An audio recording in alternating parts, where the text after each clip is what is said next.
namoz o'qiymoqlik makruh bo'lgan vaqt 5 vaqt bo'lgan. Shu 5 vaqtning ichidan 3 vaqtda jinsi namoz o'qiymoqlik to'g'ri değil.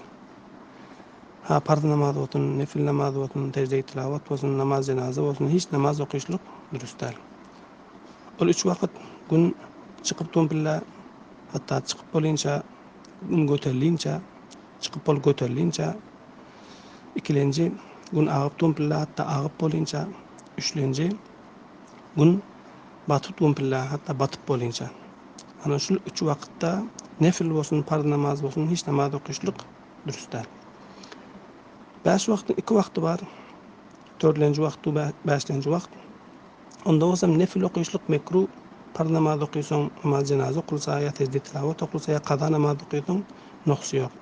Ol 2 vaqt namoz yigardan so'ng, namoz yigarni farz o'qilib bo'lgandan so'ng kun batib bo'lincha. 5-chi dаңatandan so'ng hatta kun chiqib ko'tarincha. Nafil o'qishlik etin 2 rakat sunnatdan boshqa nafil o'qishlik dаңatandan so'ng durust. Ammo qazo namoz o'qiysang durust bo'lar. Ya tajvid tilovat o'qiysang durust bo'lar.